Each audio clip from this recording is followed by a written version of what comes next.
psicoanálisis. No podía ser con otra persona que no fuera Laura López, nuestra psicoanalista de cabecera. Laura, ¿qué tal? Bienvenida. ¿Qué tal? Buenas, ¿Cómo encantada estás? de estar aquí, muy contenta de estar aquí. Y bueno, bien, con este solecito que ha salido hoy, ¿no? Pues que por sí, lo menos... después de la tormenta llega la calma, Sí. dicen. No sé si esto ocurrirá con el tema que hoy traemos, Laura, porque vamos a hablar de la rebeldía. No sé yo si es bueno ser rebelde o no es bueno. Yo creo que en parte sí, ¿no? Porque, oye, pues saca la personalidad de uno, ¿no? ¿Por qué no? Hay que ser un Claro. poquito rebelde también. No podemos conformarnos con todo. No, la verdad es que la rebeldía también es necesaria, aunque a veces se diga que la rebeldía tal, mira cómo están mis hijos, o uno mismo se rebela contra uno mismo, ¿no? Pero es necesaria. El no nos civiliza, ¿no? Y la rebeldía tiene que ver también con aprender a separarnos, a forjar nuestro cuerpo, nuestro yo, ¿no? Porque claro, cuando somos pequeños nos enchufan todo, estamos en una posición pasiva y estamos en una relación más de sometimiento, ¿no? Pero luego, claro, luego vamos avanzando en los años y hay maneras de pensar que a lo mejor nos posicionamos de una manera o de otra y a veces es muy difícil o está muy mal, hay una mala lectura de lo que es la rebeldía, porque vemos que es totalmente necesario. Si te digo todo que sí, Carol, estoy sometida a ti, es imposible, ¿no? Tiene que haber un diálogo para yo forjar mi personalidad, ¿no? Ese cuerpo para poder, pues bueno, en el mundo relacionarme, ¿no? Y llegar a acuerdos, a criterios, ¿no? Lo que pasa es que a mí me parece que es un gran mal del siglo XXI, esa intolerancia que vemos que hay a las diferencias, ¿no? A lo que el otro es diferente de mí, a lo que piensa distinto.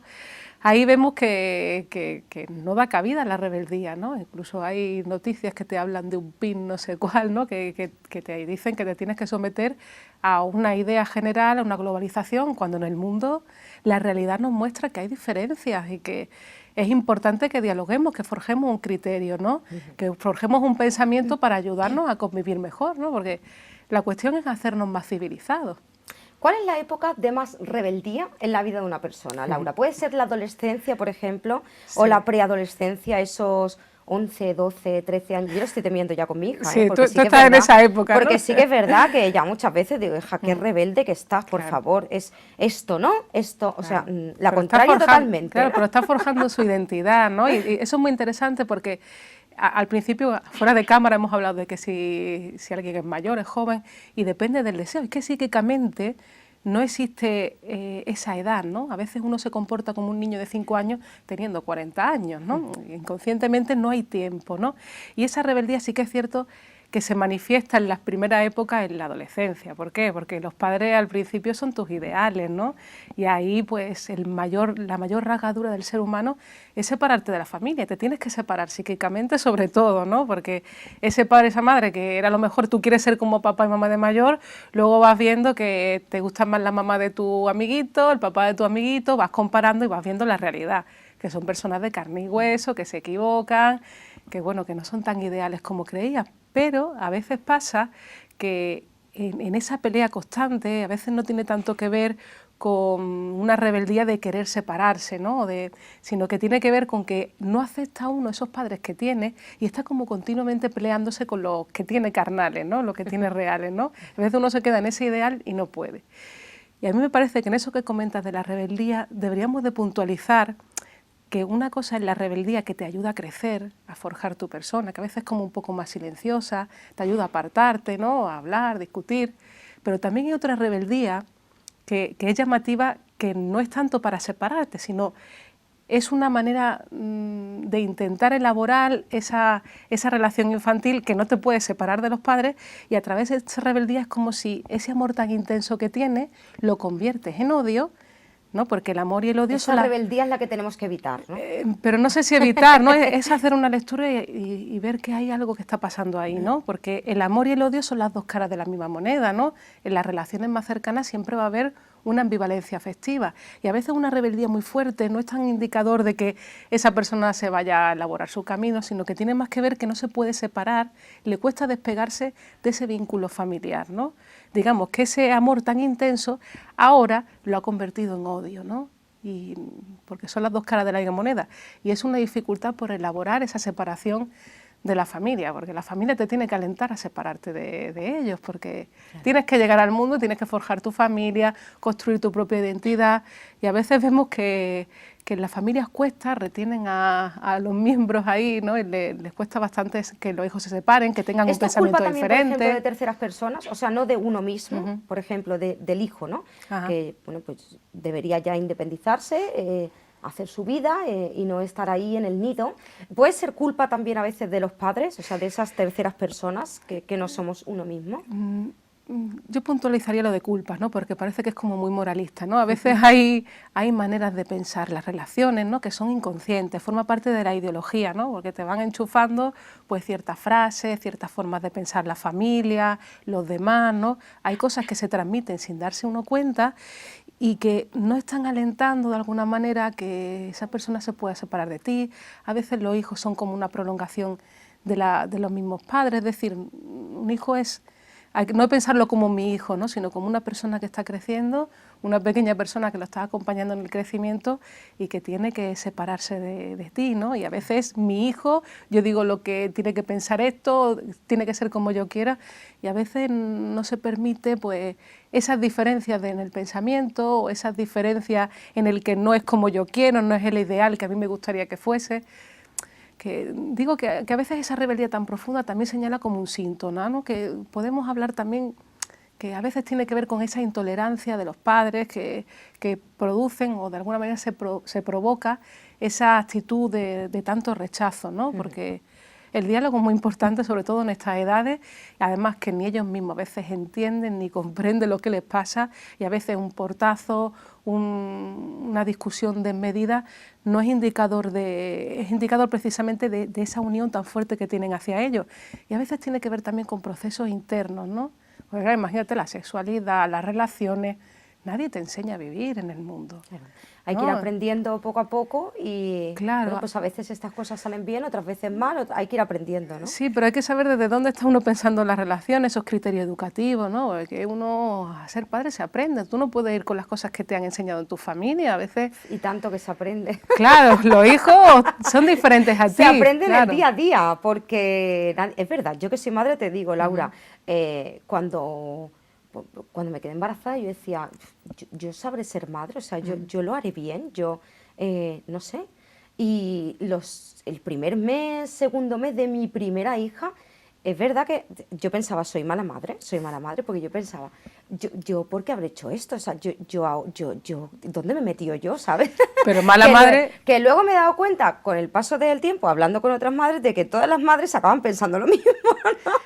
Claro, porque todo el mundo también piensa de su madre que su madre ha sido mala en ciertas circunstancias. No hay madre buena 100%. ¿Qué hago yo ahora con este personajillo aquí? Claro, pero es que a veces esa idealización que tenemos de las madres, ¿no? Es como muy cristiano, la madre, ¿no?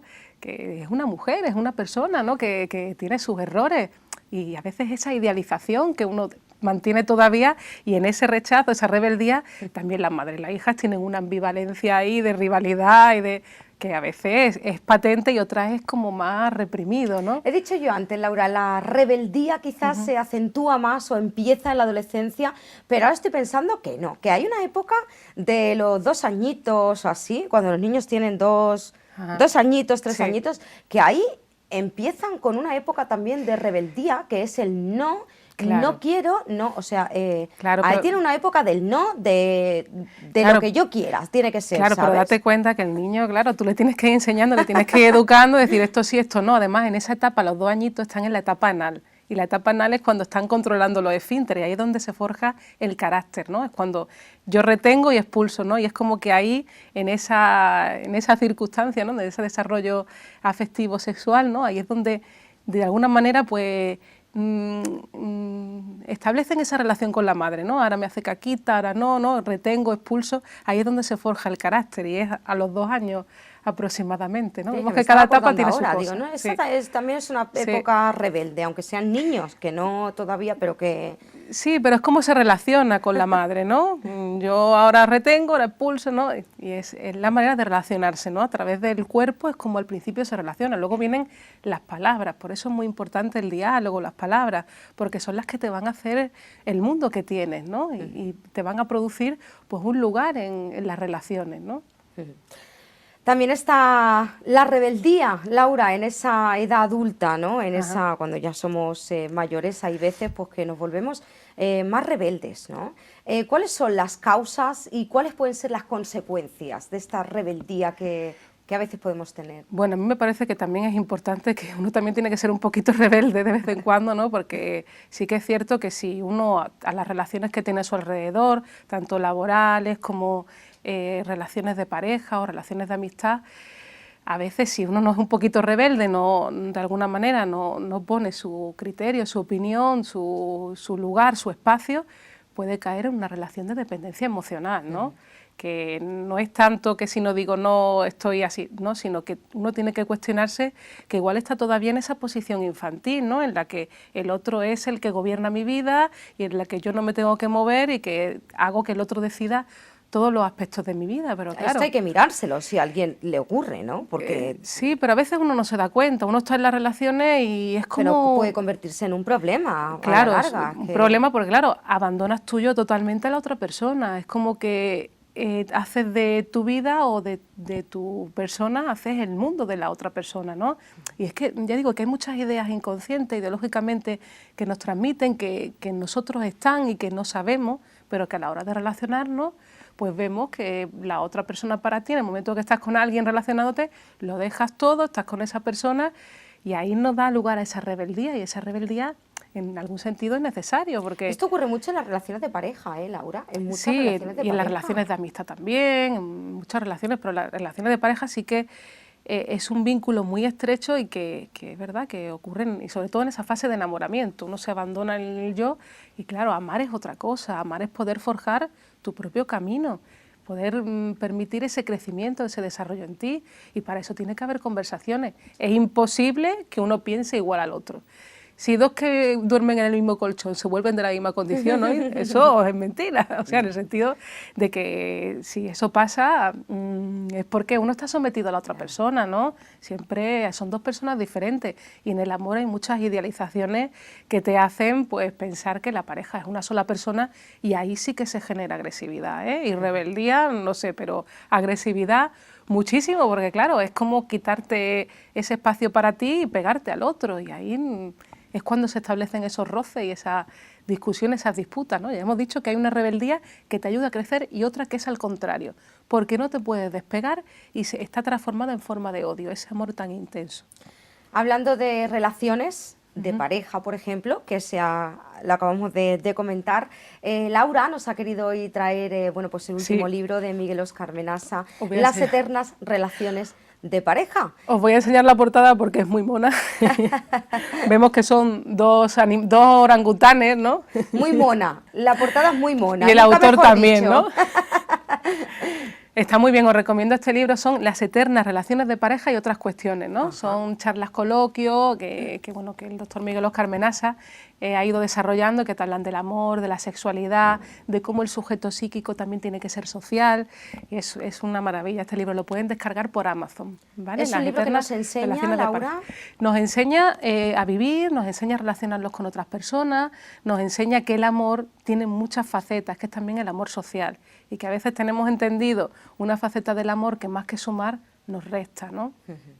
¿Dónde podemos encontrarlo? Pues mira, en la editorial Grupo Cero, puedes meteros en la página de Grupo Cero, que es www.grupocero.org, y también, ya digo, en Amazon está disponible en la versión para descargárselo de manera digital. Así que sencillito, se lo descargan y bueno, disfrutan de este viaje, porque necesitamos también un pensamiento que nos ayude a vivir mejor, a vivir más felices. Y a veces vemos que arrastramos formas de pensar y bueno, que estamos también en una época de crisis de valores, me parece a mí, que se está reflejando también en la sociedad, también a nivel internacional, y tenemos que rescatar que no somos animales, ¿no? Tenemos una animalidad, ¿no? Porque nos reproducimos por la especie, pero que tenemos que desarrollar esa humanidad que también y la civilización que hay en todos nosotros. Importante. Muy importante, sí. Laura López, muchísimas gracias por a vosotros. acompañarnos una semana más, un tema interesante hoy, la rebeldía. ¿Y qué les digo? Pues que sí, que hay que ser un poquito rebeldes en la vida, aunque sin pasarse, que eso ya sería un problema. Bueno, pero dicen que la revolución es en los pequeños grupos, ¿no? Porque a veces el sistema no se puede revolucionar porque va en contra demasiado, pero en los pequeños grupos tenemos que hacer un poquito la revolución, ¿no? Laura, muchas gracias Gracias por a vosotros. acompañarnos. Nos vamos